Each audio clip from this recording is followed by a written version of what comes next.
Morning class, how are you? And I hope you are safe and sound. And so let's get started. देखो हम यहाँ पर आए हुए हैं ऑल नाइट गांधी यहाँ पर तीसरे पैरे पे आए हुए हैं। ठीक है, चलो बढ़ते हैं आगे। All night Gandhi remain awake. He telegraphed Rajendra Prasad to come from Bihar with influential friends. He sent instructions to the ashram. He wired a full story to the viceroy. अब देखो सारी रात है ना, उसके बाद गांधी जी जागे रहे और उन्होंने राजेंद्र प्रसाद को मैसेज भेजा कि वो बिहार आए। काफ़ी जो प्रभावशाली व्यक्तियों के साथ, प्रभावशाली दोस्तों के साथ वो बिहार आए। Morning found the town of Motihari black with peasants. They did not know Gandhi's record in South Africa, so they had merely heard that a Mahatma who wanted to help them was in trouble with authorities, and their spontaneous demonstration in thousands around the courthouse was the beginning of their liberation from the fear of the British. अगली सुबह क्या हुआ कि court के चारों ओर है ना बहुत सारे किसान इकट्ठे हो गए थे और वो हज़ारों की तादाद में थे। वो सभी जो ब्रिटिश लैंडलॉर्ड्स हैं, उनका जो जमींदार है, उनका वो विरोध कर रहे थे। The officials felt powerless without Gandhi's cooperation. He helped them regulate the crowd, and he was polite and friendly. He was giving them concrete proof that their might hitherto dreaded and unquestioned and could be challenged by Indians. The government was baffled. The prosecutors requested the judge to postpone the trial. Apparently, the authority wished to consult their superiors. अब देखो जो British government है वो पूरी हिल गई थी। ठीक है, वहाँ पर जो ज्यूरी थी, जो मतलब न्याय में जो सम्मिलित व्यक्ति थे, वो सारे के सारे घबरा गए थे, क्योंकि वहाँ पर जो लोग थे वो बहुत ज़्यादा तादाद में थे। जो कोर्ट के जो लोग थे, जो जज थे, वो सब घबरा गए थे, क्योंकि जो किसान थे वो बहुत ज़्यादा तादाद में थे। वहाँ पर उन्होंने देखा कि गांधी जी की पावर कितनी है, मतलब गांधी जी ने कैसे लोगों का साथ दिया है और कैसे लोगों का जो कहते हैं कोऑपरेशन पाया है। Gandhi protested against the delay and he read a statement pleading guilty.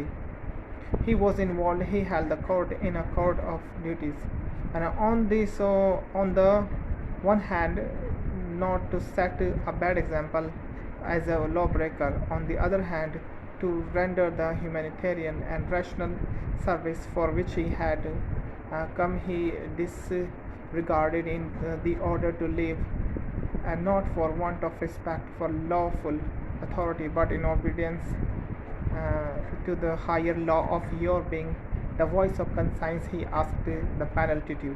अब देखो जो गांधी जी है ना, वो अपने ऊपर किसी भी प्रकार का लॉ ब्रेकर का यानी कानून तोड़ने वाले का जो इल्ज़ाम है वो नहीं चाहते थे कि लोग उनको एक कानून तोड़ने वाले व्यक्ति के रूप में जाने। तो उन्होंने कोर्ट को साफ साफ कह दिया कि कोर्ट उनको जो चाहे वो सज़ा दे सकता है। The magistrate announced that he would pronounce sentence after 2-hour recess and asked Gandhi to furnish bail for those 120 minutes. Gandhi refused. The judge released him without bail. When the court reconvened, the judge said and he would not deliver the judgment for several days. And meanwhile, he allowed Gandhi to remain at liberty. अब क्या हुआ, जो गांधी को court ने, magistrate ने ये कह दिया कि अब जो कोर्ट का जो फैसला होगा वो 2 घंटे बाद होगा, यानी जो गांधी जी है वो करीब 120 मिनट फ्री रह सकते हैं। फिर बाद में जब कोर्ट लगा तो फिर उन्होंने गांधी जी को ऐसे ही बरी कर दिया और उन्होंने कहा कि अब जो जजमेंट है वो काफ़ी दिनों के लिए टाल दी गई है, तब तक जो गांधी जी है वो अपनी आज़ादी से घूम सकते हैं। ठीक है, Rajendra Prasad, bridge Kishore Babu, so Maulana, so Mazharul Huck and several other prominent lawyers had arrived from Bihar. They conferred with Gandhi.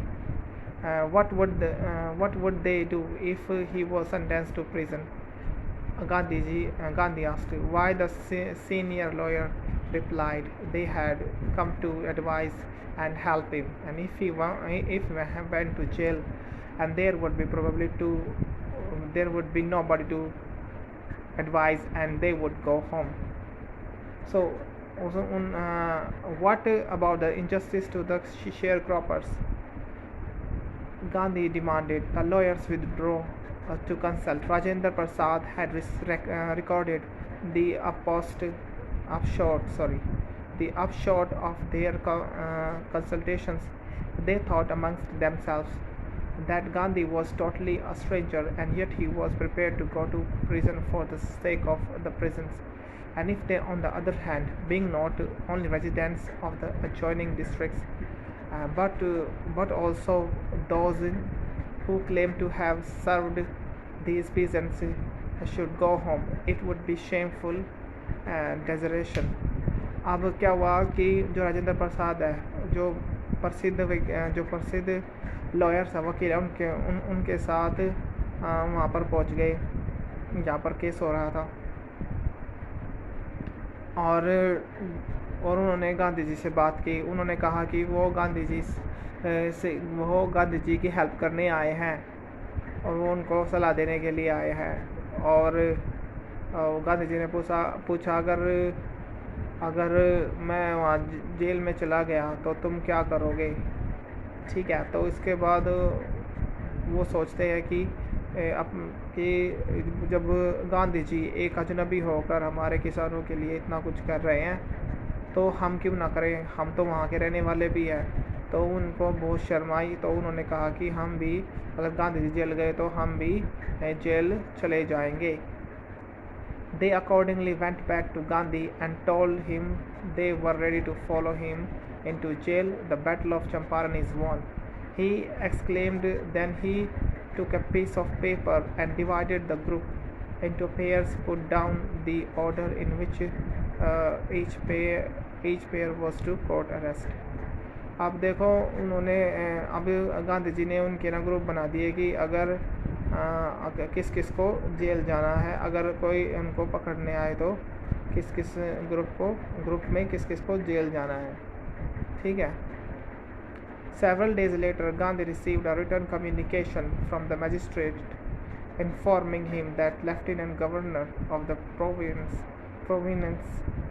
province had ordered the case to be dropped. Civil disobedience had triumphed, the first time in modern India.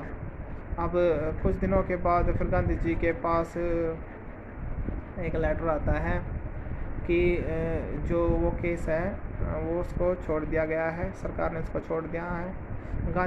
Gandhi ji को कोई सज़ा नहीं होगी, गांधी जी को उन्होंने बरी कर दिया है. ठीक है. Gandhi and the lawyers now proceeded to conduct a far-flung inquiry into the grievances of farmers, and dispositions by about 10,000 peasants were written down, and notes made on other evidences. Documents were collected, and the whole area throbbed with the activity of the investigators and the vehement protests of the landlords.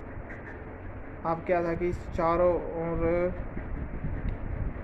बहुत ज़्यादा विरोध होने लग गया, और गांधी और जो वो राजेंद्र प्रसाद के जो साथ वकील थे, और राजेंद्र प्रसाद जी वो गांधी जी के साथ मिलकर और भी जोरों शोरों से जांच करने लगे. उन्होंने करीब 10,000 किसानों के बयान लिखवाए, और देखो वहाँ पर ना बहुत ज़्यादा, यानी ये कह सकते हैं कि वहाँ पर बहुत ज़्यादा क्रांति होने लगी. जो वहाँ के लैंडलॉर्ड थे उनके खिलाफ लोग प्रोटेस्ट करने लगे, प्रदर्शन करने लगे. चलो गाइस, आज के लिए इतना ही. आगे का चैप्टर हम अगले वाले वीडियो में करेंगे. Thank you so much for listening to me. Thank you so much.